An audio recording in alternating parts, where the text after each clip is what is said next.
Welcome to Pretty Meets Power. I'm Janelle Garcia with Janelle Skin here in Sacramento, California, and girlfriends, gatherings, and getaways.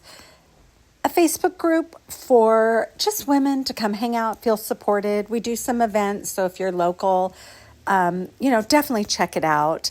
If you're not local, check it out anyways. It's still a fun group, and I'm kind of prompting everybody to do a little 90-day glow up, which is kind of fun, and I hope a little inspiring. Pretty Meets Power is all about women no longer prescribing to aging gracefully. We want to age with power, and we definitely want to do it with lots of poise. So welcome. I'm Janelle, and I've spent 3 decades in the treatment room, and during that time, I have focused a lot on personal growth, human development, and certainly talked to a lot of women. And this blog is really about just sharing some insights and some of the tools that I've learned that have actually elevated my life. So I'm hoping to pay some of it forward through these blogs. So I hope you'll share the blogs as well as send me your feedback. Let me know what your struggles or what some of the things that you are practicing in your daily life to just elevate your life. So today I want to talk to you a little bit about Paris Fashion Week. Yes, I did just get back from a quick trip to Paris, had a lovely time in London, but I noticed something was kind of fun this year about Paris Fashion Week, which, to be honest, as much as I love fashion, I don't really follow a lot of it, especially not fashion weeks, because they're usually a little out there and not quite my jam at 61. But what I did notice is that gray hair, and wrinkles, they were the win at Paris Fashion Week. And if you follow fashion or even just some fun parts of the news, I will say fun, because I know there's not a lot of fun on the news. This past week, gray hair and wrinkles stole the stage. Yes, Helen Mirren, Andie MacDowell, Jane Fonda, and many others graced us with a profound statement. Fashion knows no age, and aging is in. Yes, these women, despite their pocketbooks, have taken aging in stride, and they look fabulous, stunning, and guess what? They look normal. Of course, I know they've had some work, and of course, it's part of their careers. But if you look close enough, it's not about plastic surgery. They still have wrinkles, and yes, they wore makeup, and their gray hair is not aging them, but it's stylish and relevant. It takes effort and money. Aids in this. I know this. Yes. Again, they have makeup and hair as well as stylists who participate in all of this.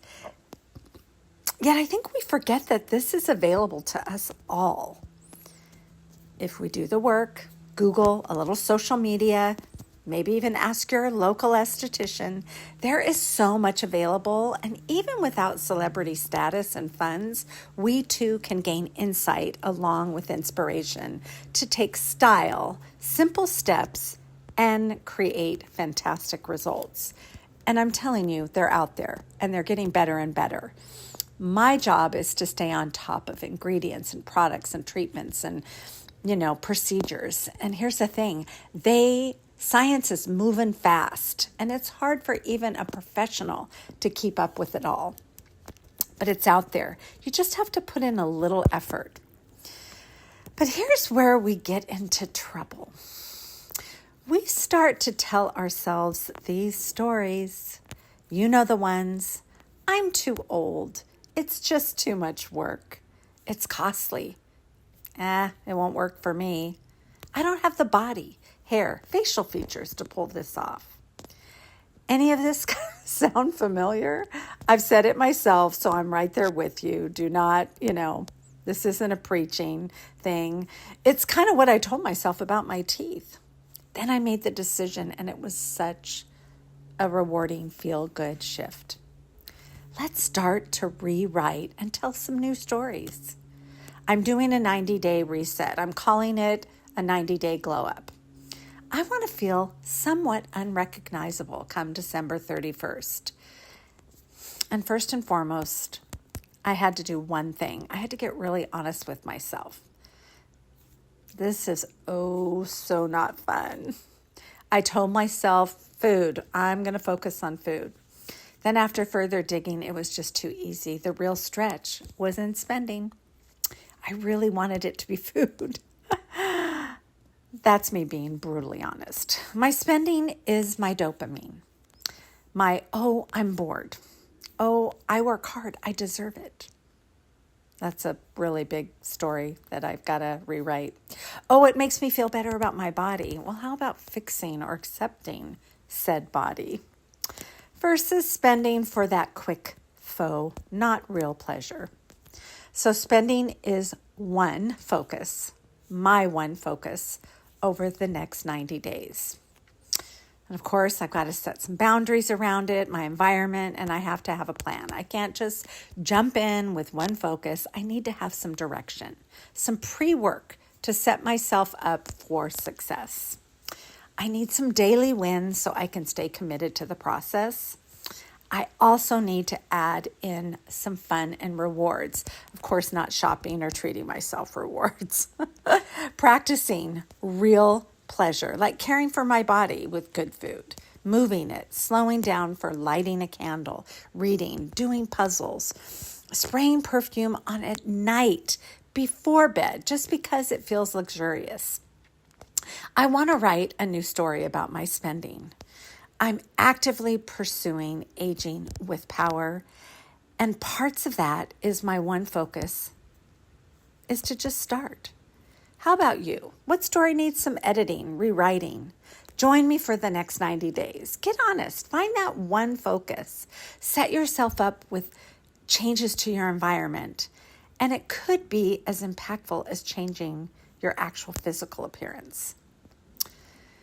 That is one easy way to start a change, to say to yourself and to the world, hey, I'm different. You don't have to get crazy. Give it some thought. An example for me and spending is having things at the ready to feel a sense of pleasure and rest. When I'm fatigued, I spend. Maybe for you, it's how you're approaching your own gray and your own wrinkles. You know I can help with that.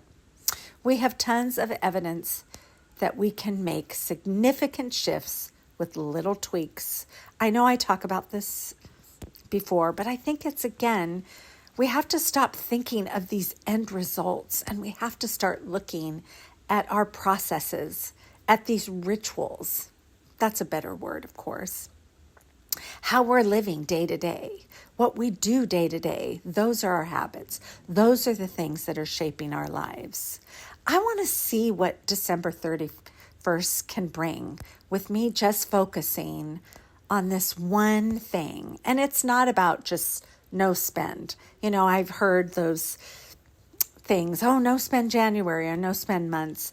I don't think that's the issue. I'm digging a little bit deeper to kind of let things gurgle up, to get to the core of why I let myself get so tired that I don't know how to rest and that I do get bored because there's no energy to actually do things or do what I really want to do. So I go for that quick dopamine hit and I grab my phone. And phone could be a great one. I think our phones are our biggest enemies right now, at least in our society, with these quick ways to just be so distracted. Listen, jump into 3Gs. Join girlfriends, gatherings, and getaways, and step into the 90 days. Don't just step in and watch things happen as I start to share tips and tidbits and little insights. Put your name down. Tell me what your one focus is. Like, really get in there. There's no harm, no foul. You're not doing it wrong. You can't do it right? It's just doing it and see what happens. I'm there if you need a little bit more direction and if you want some support. I'd love for you to join me. Cheers to some new stories come December 31st.